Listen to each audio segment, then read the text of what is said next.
நிறைவாழ்வு AG சபை வழங்கும் morning மன்னாவிற்கு உங்களை அன்போடு வரவேற்கிறோம்.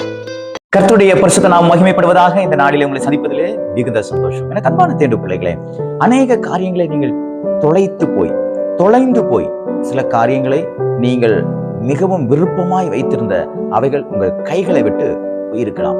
அந்த இழப்புகள் நிமித்தமாக நீங்க ரொம்ப மனசு உடைஞ்சு போயிருக்கலாம். சில மனிதர்களை நீங்க இழந்திருக்கலாம், சில உறவுகளை நீங்க இழந்திருக்கலாம்.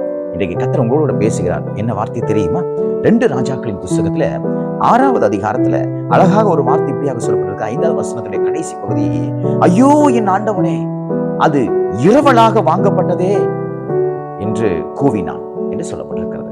இங்கே ஒருவன் கடனாக இரவலாக ஒரு கோடாரியை வாங்கி கொண்டு வருகிறான். மரத்தை வெட்டும்படியாக கர்த்தருடைய ஊழியக்காரர் சொன்னார் என்று சொல்லி, எலியா தீர்க்கதரிசி சொன்னார் என்று சொல்லி அதை வாங்கி வருகிறான். வாங்கி வந்து மரத்தை வெட்டி கொண்டிருக்கும் பொழுது அது ஸ்லிப் ஆகி என்ன செஞ்சிருச்சுன்னா, அந்த கோடாரி தண்ணிக்குள்ள விழுந்துருச்சு. தண்ணிக்குள்ளனா ஓடி கொண்டிருக்கிற தண்ணீர் ரொம்ப ஆழத்துல விழுந்துருச்சு. அது இரும்பு இல்லையா, அதை கண்டுபிடிக்க முடியாத ஒரு சூழ்நிலை. அப்பொழுதுதான் அவன் அழுகிறான், ஐயோ நான் இது இன்னொருத்தங்கிட்ட இப்போ தாரேன்னு சொல்லி வாங்கிட்டு வந்தேனே, இப்போ கொடுத்துறேன்னு சொல்லி நான் வாங்கிட்டு வந்தேனே, நான் இப்போ திரும்பி ரிட்டர்ன் பண்ணிடுறேன்னு சொல்லி வாங்கிட்டு வந்தேனே, ஆனா இப்போ அந்த நிலைமை இல்லையே அப்படின்னு சொல்லி ரொம்ப அழுகிறான். இதை பார்த்த தீர்க்கதரிசி என்னப்பா நடந்துச்சுன்னு கேட்கிறாரு. அப்போ இதை சொல்றான், நான் இப்படி வெட்டிக்கிட்டு இருந்தேன், தண்ணிக்குள்ள விழுந்துருச்சு. நல்லா கவனிங்க. இதே போல நீங்களும் அநேக காரியங்களை இழந்து போய், அநேக காரியங்களை இரவலாய் வாங்கப்பட்டவைகள் அதை திருப்பி கொடுக்க முடியாம, சில பொருட்களை கொடுக்க முடியாம, சில பணத்தை கொடுக்க முடியாம, சில பேருடைய அன்பை இழந்து, அந்த அன்பு இல்லாம சில உறவுகளை இழந்து, அந்த உறவுகள் கிடைக்காம நீங்க ரொம்ப கஷ்டத்தோடு கூட நீங்களும் இந்த வார்த்தையை சொல்றீங்களோ, ஐயோ நான் எல்லாம் இழந்துட்டேன், எல்லாத்தையும் இழந்துட்டேன், எனக்கு எல்லாம் என் கையை விட்டு போயிடுச்சு, நான் என்ன பண்ண போறேன், நெக்ஸ்ட் ஆப்ஷன் இல்லவே இல்லை, அடுத்து எனக்கு ஒரு காரியம் ஒண்ணுமே இல்லை, எல்லாம் அடைக்கப்பட்டுச்சு, எனக்கு கிடைச்சிருந்த ஒரே ஒரு சோர்ஸ் அதுவும் போயிடுச்சு, எனக்கு கிடைச்சிருந்த ஒரே ஒரு வாய்ப்பு அதையும் நான் இழந்துட்டேன், இனிமே நான் அதை எப்படி மீட்டுக்க போறேன் அப்படின்னு சொல்லி ரொம்ப வருத்தத்தோட கூட இருக்கீங்களா? கர்த்தர் சொல்றாரு, அந்த இரவலாய் வாங்கப்பட்டதாக இருந்தாலும், அது உங்க கையை விட்டு போயிருந்தாலும், அவைகள் உங்களுக்கு ரொம்ப நெருக்கமான உறவுகள் உங்களை விட்டு தூரமாய் போயிருந்தாலும், உங்களுக்கு மனசுக்கு வேதனையான காரியங்கள் எது நடந்திருந்தாலும், அவைகளை எல்லாம் நான் மாற்றி போட உண்மை உள்ள தெய்வமாக இருக்கிறேன் சொல்றார். நடந்தது என்ன தெரியுமா? தீர்க்கதரிசி எலியா போட்ட இடத்த கேட்கிறாரு. ஒரு மரத்துண்டு எடுத்து அதுல கீழே போடுறாரு.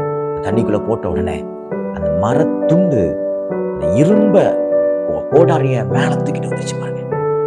அவன் எதை இழந்து போனானோ அதை அவன் கையில கொடுத்து சொல்றான், இந்த வச்சுக்கோ அப்படின்னு சொல்லி இதை கோடாரியை திருப்பி கொடுக்குறான். இன்னைக்கு கர்த்தர் திருப்பி கொடுப்பார்.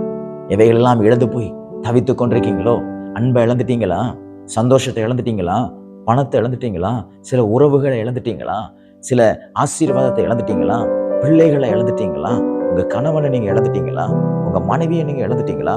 கர்த்தர் சொல்றாரு, நான் அதை திருப்பி உனக்கு நான் தருவேன்.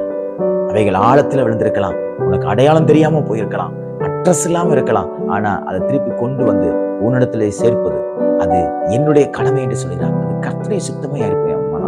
அது உங்களுக்கு தேவனுக்கும் பிரியமான காரியமாக, தேவனுக்கு பிரியமான உறவுகளாக, தேவனுக்கு பிரியமான பொருளாக, தேவனுக்கு பிரியமான பணமாக இருக்குமே ஆனால், தேவனுக்கு பிரியமான வேலையாக இருக்குமே ஆனால் கர்த்தர் திருப்பி தருவார். கர்த்தர் நிச்சயமா திருப்பி தருவார். விசுவாசிங்க, பயப்படாதீங்க, மனசஞ்சலப்படாதீங்க. உங்களுடைய காரியங்களை கர்த்தர் ஜெயமாய் மாற்றுவார். ஆகையால் இன்றைக்கு கர்த்தர் உங்களுக்கு சொல்கிற வார்த்தை, இழந்து போனவைகளை மிதக்க வைத்து உங்கள் கையிலேயே திரும்ப கர்த்தர் தர வல்லமையுள்ளவராக இருக்கிறார். இந்த நாள் எல்லாவற்றையும் திரும்ப பெற்றுக் கொள்கிற நாளாக தேவன் மாற்றி கொடுப்பாராக. God bless you.